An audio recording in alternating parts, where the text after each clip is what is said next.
नमस्कार दोस्तों, सुपरफास्ट ताजा समाचार में आप सौ मित्रों स्वागत है। दोस्तों, ताजा और महत्वना समाचार की बात कर लीए तो प्रथम समाचार ने लईने बात कर लीए तो राज्य में ठंडी और वरसाद ने लईने अंबालाल पटेल की मोटी आगाही सामे आवी छे। अंबालाल पटेले कह्युं के ચોમાસાની पेटर्न बदलाई रही है तेमज शियाळानी ऋतु पण बदलाई है, जेमां तापमानमां वधारो घटाडो थया करशे। कारण के वेस्टर्न डिस्टर्बन्स मजबूत थवो जोईए तेवो थयो नथी, जेना कारणे ठंडी वधी नथी। राज्य में 17 થી 19 डिसेम्बर में वादळछाયું वातावरण रहेशे। त्यारबाद 20 અને 21 डिसेम्बर ठंडीनो चमकारो आवशे। तेमणे वरसादने लई पण एक आगाही करी छे। अंबालाल पटेले आगाही करता जणाव्युं के जान्युआरीना रोज राज्य में ठंडीनो चमकारो वधशे, जे 24 जान्युआरी सुधी रहेशे। आ वखते जान्युआरी मास में हवामान में घणा पलटा आववानी शक्यता रहेशे। वधुमां तेमणे उमेर्युं के नातालनी आसपास ठंडी वधशे। 29 થી 31 डिसेम्बर देशना उत्तरीय प्रदेश में वेस्टर्न डिस्टर्बन्स आववानी शक्यता रहेशे। देश सहित राज्यनुं हवामान पलटायुं छे। 5 અને 6 जान्युआरी में वादळछाયું वातावरण रहेशे। 10 जान्युआरीना रोज दक्षिण भारत में वरसादना कारणे मुंबईनुं हवामान पलटाशे। दर्शक मित्रों, बीजा महत्वना समाचारनी बात करी लईए तो संसद में सरकारे चलावी छे कातर। समाचार जोई लईए तो लोकसभा में हंगामो मचावनार 31 सांसदोने सस्पेन्ड करवामां आव्या छे। आ तमाम लोकोने शियाळु सत्रनी कार्यवाहीमां भाग लेवानी मंजूरी आपवामां आवशे नहीं। सस्पेन्ड करायेला सांसदोमां कांग्रेसना गृह नेता अधीर रंजन चौधरीनो पण समावेश थाय छे। गया अठवाडिये पण 14 सांसदोने सस्पेन्ड करवामां आव्या हता। અત્યાર સુધીમાં કુલ 45 સાંસદો સામે કાર્યવાહી કરવામાં આવી છે, જેમાંથી એક ડેરેક ઓ બ્રાયન છે, જેઓ ટીએમસીના રાજ્યસભા સાંસદ છે। સંસદમાં શિયાળુ સત્રની વાત કરી લઈએ તો સોમવારે પણ બંને ગૃહોમાં વિપક્ષી સાંસદોએ ભારે હંગામો કર્યો હતો। સંસદની સુરક્ષામાં ભંગના મુદ્દે હંગામો મચાવનાર અને કેન્દ્રીય ગૃહ પ્રધાન અમિત શાહ પાસેથી જવાબ માંગવા બદલ અત્યાર સુધીમાં કુલ 81 સાંસદોને સસ્પેન્ડ કરવામાં આવ્યા છે। શુક્રવારે બંને ગૃહોમાંથી કુલ 14 સાંસદોને સસ્પેન્ડ કર્યા છે। આજે એટલે કે સોમવારે સ્પીકરે લોકસભામાંથી વધુ 33 સાંસદોને સસ્પેન્ડ કર્યા છે। બીજી તરફ રાજ્યસભામાં હંગામો મચાવનાર અધ્યક્ષે 34 સાંસદોને સસ્પેન્ડ કરી દીધા છે।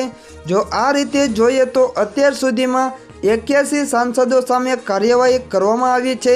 કોંગ્રેસના નેતા અધીર રંજન ચૌધરીનું નામ પણ લોકસભામાં સ્પીકરે સસ્પેન્ડ કરેલા સાંસદોમાં સામેલ કર્યું છે।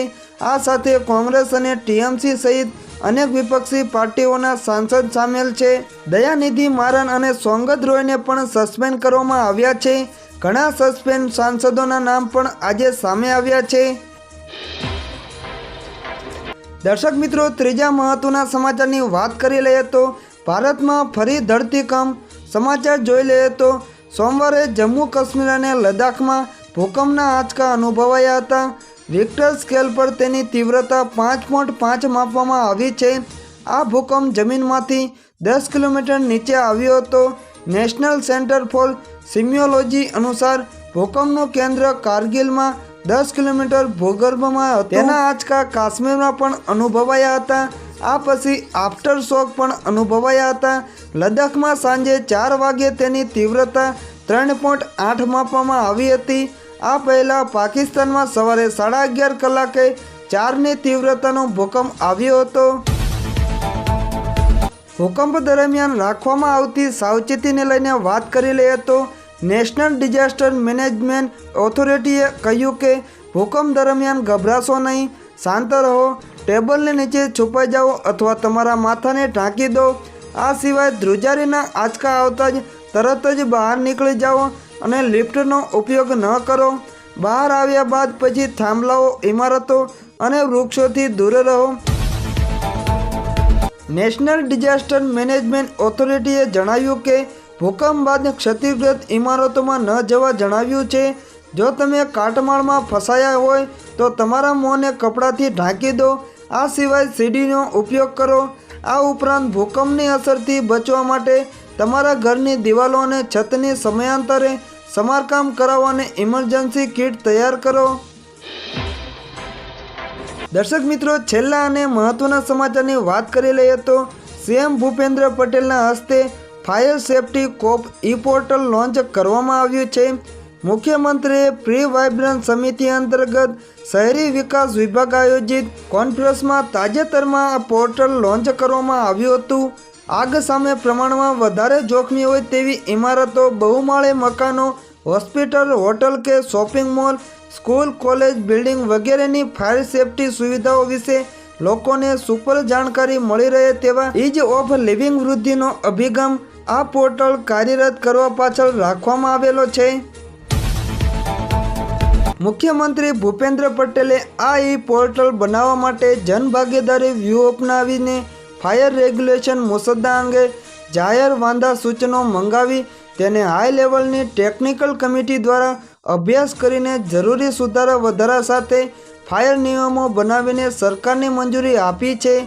એટલું જ નહીં, આગ સામે પ્રમાણ વધારે જોખમી હોય એવી ઇમારતોની ફાયર સેફટી સર્ટિફિકેટ અને તેનું રિન્યુઅલ પ્રક્રિયા પારદર્શી બનાવવા સમગ્ર રાજ્ય માટે એક સર્વગ્રાહી અને યુઝર ફ્રેન્ડલી સોફ્ટવેર બનાવીને મોબાઈલ એપની સુવિધા પણ આપવામાં આવી છે। મુખ્યમંત્રી ભૂપેન્દ્ર પટેલના દિશાદર્શનમાં આ પોર્ટલ લોન્ચ થવાની ફલશ્રુતિએ હવે રાજ્યમાં તમામ પ્રકારની ઇમારતો માટે ફાયર સેફટી સર્ટિફિકેટની બધી જ કામગીરીની માહિતી એટ વન ક્લિક દ્વારા રિયલ ટાઈમ ટ્રેન્ડિંગ સાથે મળી શકશે।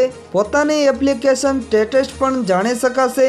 તેમજ જરૂરી ફીનું ધોરણ રાજ્યભરમાં હવે એક સમાન થશે અને યુપીઆઈ અથવા કાર્ડની મદદથી ઓનલાઈન ફીસ ભરવાની સહુલિયત પણ મળી શકશે।